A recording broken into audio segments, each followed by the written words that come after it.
Praise the Lord. நான் இந்தியாவிலிருந்து அப்போஸ்தலன் கிருபாகரன் உங்களோடு பேசுகிறேன். நான் தேவனுடைய சமூகத்திலிருந்து இன்றைக்கு கர்த்தருடைய மகிமையை குறித்து நாம் தியானிக்க போகிறோம். இன்றைக்கு ஏசாயா தீர்க்கதரிசன புத்தகத்திலே வருகிற கர்த்தருடைய மகிமையை குறித்து நாம் பார்க்க போகிறோம். வசனம் 1 பாருங்கள். எழும்பி பிரகாசி, உன் ஒளி வந்தது, கர்த்தருடைய மகிமை உன்மேல் உதித்தது. இந்த வசனத்துல உதிக்கும் மகிமையை பத்தி பேசுது. கர்த்தருடைய மகிமை உன்மேல உதிக்குது. 2வது வசனம் பாருங்க. இதோ இருள் பூமியும் காரிருள் ஜனங்களையும் மூடும், ஆனாலும் கர்த்தர் உன்மேல் உதிப்பார், அவருடைய மகிமை காணப்படும். வசனம் 1 உதிக்கும் மகிமை பத்தி பேசுது. வசனம் 2 காணப்படும் மகிமை. உதிக்கும் மகிமை வேறு, காணப்படும் மகிமை என்பது வேறு. அடுத்தது பாருங்களேன். வசனம் 7, கேதாரின் ஆடுகள் எல்லாம் உன்னிடத்தில் சேர்க்கப்படும், நெபயோத்தின் கடாக்கள் உன்னை சேவித்து அங்கீகரிக்கப்பட்டதாய் என் பலிபீடத்தில் ஏறும், என் மகிமையின் ஆலயத்தை மகிமைப்படுத்துவேன். சோ இந்த மகிமைக்கு பேரு மகிமைப்படுத்தும் மகிமை. வசனம் 1 என்ன பார்த்தீங்க? கர்த்தருடைய மகிமை உன்மேல் உதித்ததுன்னு பார்த்தோம். வசனம் 2 என்ன பார்த்தோம்? உதிக்கும் மகிமையிலிருந்து காணப்படும் மகிமைக்கு பார்த்தோம். காணப்படும் மகிமை. வசனம் 7 பாருங்களேன்.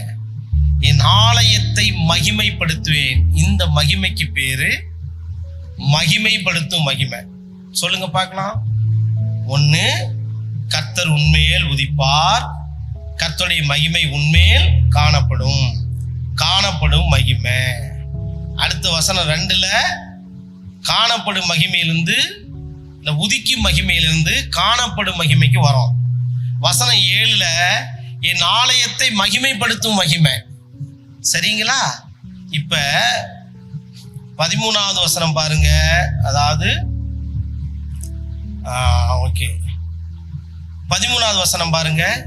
என் பரிசுத்த தலத்தை சிங்காரிக்கும்படி லீபனோனின் மகிமை. சொல்லுங்க, லீபனோனின் மகிமை.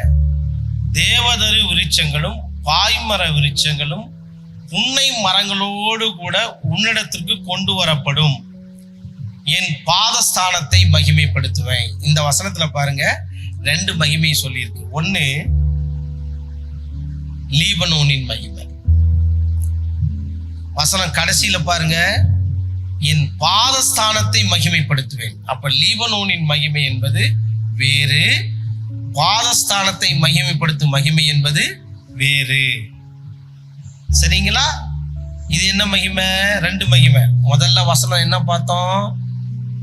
எழும்பி பிரகாசி, உன் வழி வந்தது, கர்த்தருடைய மகிமை உன்மேல் உதித்தது, உதிக்கும் மகிமை. 2வது காணப்படும் மகிமை. வசனம் 7 மகிமைப்படுத்தும் மகிமை. வசனம் 13 லீபனோனின் மகிமை. 13 கடைசியில என்ன மகிமை பத்தி பேசி இருக்குது? என் பாதஸ்தானத்தை நான் மகிமைப்படுத்துவேன். 5 மகிமையை பார்த்துட்டோமா? இப்ப பாருங்களேன் 19வது வசனம் பாருங்களேன். இனி உன் சூரியன் உனக்கு பகலிலே வெளிச்சமாயிராமலும் சந்திரன் தன் வெளிச்சத்தினால் உனக்கு பிரகாசியாமலும் கர்த்தரே, கர்த்தரே நித்திய வெளிச்சமும் உன் தேவனே உனக்கு மகிமை. கவனிங்க கவனிங்க கவனிங்க. இந்த மகிமை தேவனே நமக்கு மகிமையா இருப்பது. வண்டர்ஃபுல். யோசிச்சு பாருங்க. உதிக்கும் மகிமை, காணப்படும் மகிமை, தேவாலயத்தின் மகிமை, பாதஸ்தான மகிமை, மகிமை லீபனோனின் மகிமை. இந்த இடத்துல பாருங்க 6வது மகிமை, கர்த்தரே உனக்கு மகிமை. ஹல்லேலூயா, பிரைஸ் தி காட். கர்த்தரே உனக்கு மகிமை, கர்த்தரே உனக்கு மகிமை, கர்த்தரே உனக்கு மகிமை. 20வது வசனம் பாருங்க. உன் சூரியன் இனி அஸ்தமிப்பதில்லை, உன் சந்திரன் உனக்கு மறைவாவதும் இல்லை. கர்த்தரே உனக்கு நித்திய வெளிச்சமாயிருப்பார், உன் துக்க நாட்கள் முடிந்து போகும். கவனிங்க 21வது வசனம்.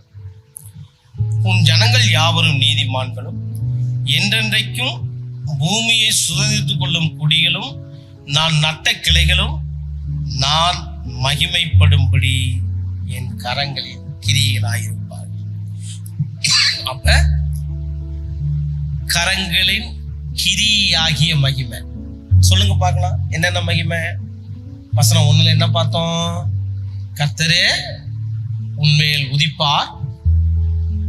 கர்த்தரே 1வது வசனம் என்ன சொல்லுது? கர்த்தருடைய மகிமை உன்மேல் காணப்படும், உதிக்கும். 2வது வசனத்துல கர்த்தருடைய மகிமை உன்மேல் காணப்படும், 2 மகிமையாச்சா? 7வது வசனத்துல பாருங்க என்ன மகிமை பற்றி சொல்லிருக்கு? என் ஆலயத்தை மகிமைப்படுத்துவேன். எத்தனாவது மகிமை? 3வது மகிமையா? ஓகே, நோட் பண்ணிக்காங்க. அடுத்தது 19வது வசனம். இனி உன் சூரியன் உனக்கு பகலிலே வெளிச்சமாயிராமலும், கர்த்தரே உனக்கு, சொல்லுங்களேன், கர்த்தரே உனக்கு மகிமையும் வெளிச்சமாயிருப்பார். கர்த்தரே 13வது வசனத்துல பாருங்க பாதஸ்தான மகிமை. 13வது வசனத்து இறுதி பகுதியில் பாருங்க, என் பாதஸ்தானத்தை நான் மகிமைப்படுத்துவேன். இப்படி மகிமை குறித்து இந்த அதிகாரத்துல நமக்கு சொல்லப்பட்டிருக்கு. ஓகேங்களா? இன்னைக்கு நம்ம 1வது வசனத்தை மட்டும் நான் தியானிக்க போறோம். எழும்பி பிரகாசி, உன் ஒளி வந்தது, கர்த்தருடைய மகிமை உன்மேல் உதித்தது. கவனிங்க, கர்த்தருடைய மகிமை உங்கள் மேல் உதிக்கவில்லை, கர்த்தருடைய மகிமை உன்மேல் உதித்தது. கர்த்தருடைய மகிமை உன்மேல் உதித்தது. கர்த்தருடைய மகிமை உன்மேல் உதித்தது. இது என்ன மகிமை அப்படின்னு கேட்டீங்கன்னா, இனி வரைக்கும், அதாவது இதுவரைக்கும் நீ இயேசுவை குறித்து அறிந்திருக்கிற அறிவு இனி வரும் காலங்களில் ஒரு பிரத்யேக அறிவாக உனக்கு மாறப்போகுது. இயேசு கிறிஸ்துவை குறித்த தனிப்பட்ட வெளிப்பாடே மகிமை. இதுவரை நீ அறிந்திராத விதத்தில் தேவனை அறிந்து கொள்ளப் போகிறாய். இதுவரை நீ அறிந்து கொள்ளாத விதத்தில் தேவனை அறிந்து கொள்ளப் போகிறார். அததான் வேதம் சொல்லுகிறது, கர்த்தருடைய மகிமை உங்கள் மேல் உதிக்கவில்லை, கர்த்தருடைய மகிமை உன்மேல் உதிக்கிறது. இதனுடைய அர்த்தம் என்ன? இதனுடைய நோக்கம் என்ன? ஒரு பிரத்யேக வெளிப்பாடுகளை கர்த்தர் உனக்கு தருகிறார். ஒரு பிரத்யேக கிருபையை கர்த்தர் உனக்கு தருகிறார். பிரத்யேக வல்லமையை கர்த்தர் தருகிறார். பிரத்யேக ஆசீர்வாதங்களை தருகிறார். இது நாள் வரைக்கும் திருச்சபை காணாத ஒரு வெளிப்பாட்டை கர்த்தர் உனக்கு தருகிறார். திருச்சபைக்காக இது நாள் வரைக்கும் நீ பெரிய அசைவை காணாத அசைவை உன் மூலமாய் கர்த்தர் உனக்கு தரப்போகிறார். முதலாவது கர்த்தருடைய மகிமை நீ காணப்போகிறாய். இது நாள் வரை இல்லாத ஒரு மகிமை உன் ஊழியத்திலும், உன் குடும்ப வாழ்க்கையிலும், உன் பொருளாதாரத்திலும், உன்னுடைய தனிப்பட்ட விதத்திலும் கர்த்தருடைய மகிமை உதிக்கிறது. கர்த்தருடைய மகிமை உதிக்கிறது. கர்த்தருடைய மகிமை உதிக்கிறது. மத்தேயு 4ஆம் அதிகாரத்தில் நீங்க படிக்கலாம், 14வது வசனத்திலிருந்து படிக்கலாம். இருளிலே இருக்கிற ஜனங்கள் பெரிய வெளிச்சத்தை கண்டார்கள், மரண இருளின் திசைகளிலே உட்கார்ந்திருக்கிறவர்கள் மேல் வெளிச்சம் உதித்தது என்று எழுதப்பட்டிருக்கிறது அல்லவா? அப்படிப்பட்ட ஒரு பிரத்யேக ஒரு ரெவலேஷன், பிரத்யேக ஒரு மகிமை உன்னை மூடுகிறது. வசனம் 1 கவனிங்க. எழும்பி பிரகாசி, உன் ஒளி வந்தது, கர்த்தருடைய மகிமை உன்மேல் உதித்தது. இந்த மகிமைக்கு ஒரு பெரிய நோக்கம் இருக்குது. இந்த மகிமைக்கு ஒரு பெரிய நோக்கம் இருக்குது தேவ ஜனமே. இந்த மகிமை தான் உன்னை எழச் செய்ய போகுது. நீ எந்த இடத்துல தோல்வியிட்டு இருக்கிறாயோ அதே இடங்களிலே கர்த்தருடைய மகிமை உன்னை எழும்பி நிற்க வைக்க போகிறது. நீ எங்கு தோற்கடிக்கப்பட்டிருக்கிறாயோ அந்த இடத்துல கர்த்தருனை நிமிர பண்ண போகிறார். எழும்பி பிரகாசிக்க கர்த்தருடைய மகிமை உன்மேல் வருகிறது. கர்த்தருடைய மகிமை உன்மேல் உதிக்கிறது. அதான் சொல்லியிருக்கு பாருங்க, எழும்பி பிரகாசி, உன் ஒளி வந்தது, கர்த்தருடைய மகிமை உன்மேல் உதித்தது. அப்போ ஒளி மகிமை, ஒளி மகிமை, ஒளி மகிமை எல்லோரும் மீது அல்ல, உன் மீது, உன் மீது கர்த்தருடைய மகிமை உதித்தது. தேவஜனமே, நான் ஒண்ணு சொல்லட்டா, பேதுரும் யோவானும் தேவாலயத்துக்கு நடந்து போறாங்க. தேவாலயத்துல எத்தனையோ பிச்சைக்காரங்க இருந்திருப்பாங்க இல்லையா? ரோட்ல எத்தனையோ பிச்சைக்காரங்க இருக்கிறாங்க. ஆனா பவுல் இல்ல பேதுரும் யோவானும் தேவாலயத்திலே பிச்சை கேட்கிற உட்கார்ந்திருக்க ஒரு பிச்சைக்காரன் தேவாலயத்திலே பிரவேசிக்கிற பேதுருவையும் யோவானையும் பார்த்து பிச்சை கேட்கிறார். சார், நீங்க பிச்சை எப்படி சார் கேட்பீங்க சொல்லுங்க? அம்மா தாயே ஏதாவது கொடுங்க அப்படிதானே கேட்போம். ஆனா இந்த பிச்சைக்காரன் என்ன கேட்கிறான்? வெள்ளியும் பொண்ணும் கேட்கிறானா? சோறு கேட்கல சார். பாக்குற பார்வையிலே பேதுருக்கும் யோவானுக்கும் தெரிஞ்சிருச்சு. அதனாலதான் சொல்றான் அப்போஸ்தலர் 3ஆம் அதிகாரத்துல, வெள்ளியும் பொண்ணு எங்கள்கிட்ட இல்ல. அப்ப மத்த பிச்சைக்காரனுக்கு இவனுக்கு என்ன சார் வித்தியாசம் அப்படின்னு கேட்டீங்கன்னா, மத்த பிச்சைக்காரங்க எல்லாம் வயிறு நிரம்பினா போதும்னு நினைச்சான். ஆனா இவன் பிச்சை கூட வெள்ளியும் பொண்ணையும் கேட்கிறான். சார், நீங்க ஏன் சார் தேவனத்துல போய் எல்லாம் கேட்க கூடாது? ஒரு பிச்சைக்காரனே வெள்ளியும் பொண்ணும் கேட்பானே, ஆனால் தேவனுடைய பிள்ளையே, வெள்ளியும் பொன்னையும் கர்த்தர் உனக்கு தர ஆயத்தமாயிருக்கிறார். ரோமர் 10:12 சொல்லுகிறது, யூதன் என்றும் கிரேக்கன் என்றும் வித்தியாசம் இல்லை, கர்த்தராகிய இயேசு கிறிஸ்து தம்மை தொழுது கொள்ளுகிற யாவருக்கும் அவர் ஐஸ்வர்ய சம்பன்னன். நீ ஐஸ்வர்யனாகும்படி இயேசு தரித்திரரானார். நீ ஐஸ்வர்யனாகும்படி இயேசு தரித்திரரானார். நீ ஐஸ்வர்யனாகும்படி இயேசு தரித்திரரானார். நீ ஆசீர்வாதமாய் இருக்க தேவன் சிலுவையிலே பலியானார். ஐஸ்வர்யம் உன்னுனக்கும் உனக்கும் நமக்கும் நம்முடைய பிள்ளைகளுக்கும் உடையது என்று லேயாள் சொல்லவில்லையா? ராகேல் சொல்லவில்லையா? இந்த ஐஸ்வர்யம், என் தகப்பனுடைய ஐஸ்வர்யம் நமக்கும் நம்முடைய பிள்ளைகளுக்கும் உண்டாது என்று லேயாளும் ரேகாலும் சொன்னார்களே. அவர்களுக்கு இருக்கிற இந்த நுண்ணறிவு உனக்கு இல்லையா? ஏன் இல்லை? மகிமை உதிக்கல, அதனால உனக்கு இந்த அறிவு இல்லை. ஆனா இந்த பிச்சைக்காரனுக்கு இருந்துச்சு பாருங்க, வெள்ளியும் பொண்ணும் என்கிட்ட இல்ல, என்னிடத்தில் உள்ளதை உனக்கு தருகிறேன், நசராகிய இயேசுவின் நாமத்தினாலே எழுந்து நடன்னு சொன்ன பொழுது பைபிள் சொல்லுது, நடந்து, சொல்லுங்க, நடந்து குதித்து துதித்து தேவாலயத்துக்குள்ள பிரவேசிச்சான். அப்ப எத்தனையோ பிச்சைக்காரங்கள் இந்தப்ப, ஏன் இந்த பிச்சைக்காரன் மேல மட்டும் ஒரு கிருபை வரணும், அவன் எந்திரிச்சு நடக்கணும், குதிக்கணும் அப்படின்னு சொன்னா, நீங்க 14வது வசனத்திலிருந்து படிச்சு பாருங்க. வேதம் சொல்லும், அவரால் உண்டாகிய விசுவாசமே நீங்க எல்லாத்துக்கும் முன்னால, உங்க எல்லோருக்கும் முன்னால இந்த சர்வ சுகத்தை இவனுக்கு கொடுத்துச்சு. அப்ப பாருங்க, பிச்சைக்காரங்க எத்தனையோ பிச்சைக்காரங்களோட பிச்சைக்காரனா தான் இவனு இருந்தான். ஆனா அவன் ரொம்ப நாள் இருக்கல, அவனுக்குள்ள ஒரு விசுவாசம் இருந்துச்சு. அவரால் உண்டாகிய விசுவாசம் அவராலே கனப்படுத்தப்படும். விசுவாசிக்கிற நீ, நான் தேவனுடைய மனுஷனாய் சொல்றேன், நீ அநேக நேரங்கள்ல ரோட்ல உட்கார மாட்டேன். இனி நீ ரோட்ல நிக்க போறது இல்ல, பிச்சை எடுக்கிற நிலம் வாழ்க்கையில வருவது இல்ல. பிச்சைக்காரனா உட்கார்ந்து இருந்தான், ஆனா அவனுக்குள்ள ஒரு விசுவாசம் இருந்தது. அவரால் உண்டாகிய விசுவாசம் இந்த சர்வ சுகத்தை இவனுக்கு கொடுத்தது.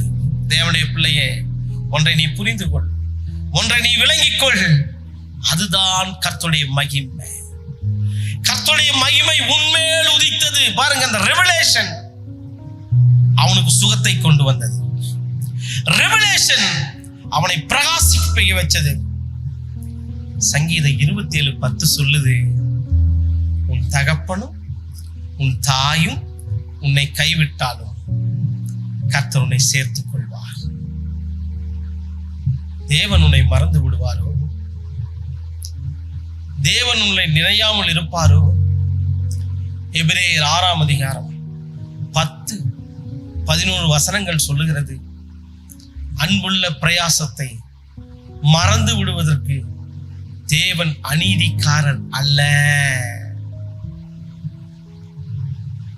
உன்னை எழுந்து பிரகாசிக்க செய்ய கர்த்தருடைய மகிமை உன்மேல் உதிக்கிறது. இதுவரை இல்லாத விதங்களிலே நீ தேவனை காணப்போகிறாய். இதுவரை இல்லாத விதங்களிலே உன் ஜெபங்களுக்கு பதில் வரப்போகிறது. இதுவரை நீ காணாத ஆசீர்வாதங்கள் நீ காணப்போகிறாய்.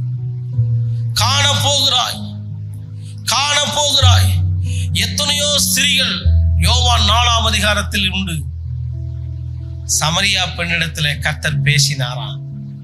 வேதம் சொல்லுகிறது, மேசியா வருவார் என்று அறிந்தேன், அவர் வந்து நமக்கு போதிப்பார்.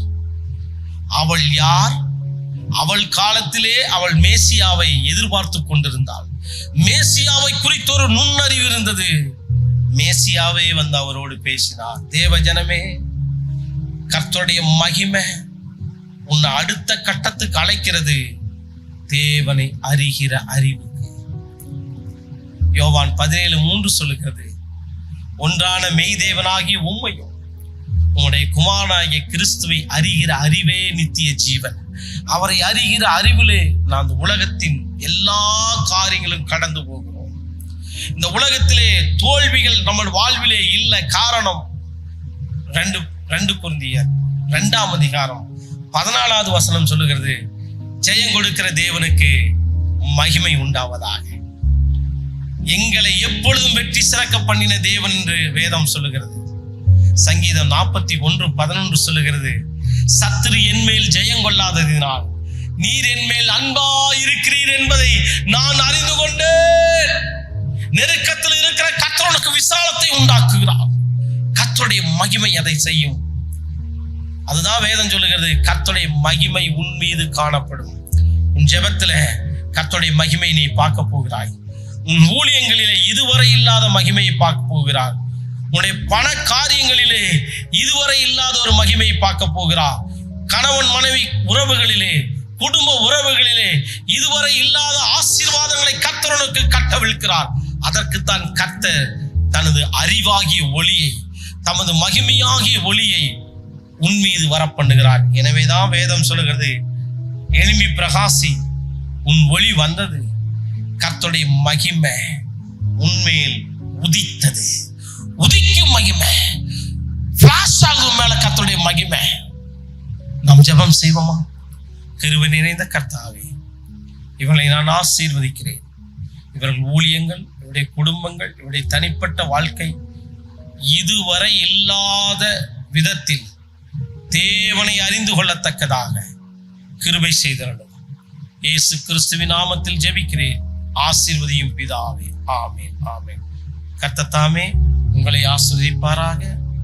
ஜெப உதவிகள் மற்றும் சிறப்பு காணிக்கை அனுப்புகிற விருப்பமுடைய கர்த்தருடைய பிள்ளைகள் 95 430 44 22 9 என்ற எண்ணிற்கு உங்கள் ஜெப விண்ணப்பங்களையும் உங்கள் சிறப்பு காணிக்கையிலும் நீங்கள் அனுப்பலாம். கர்த்தர் தாமே உங்களை ஆசீர்வதிப்பாராக. God bless you.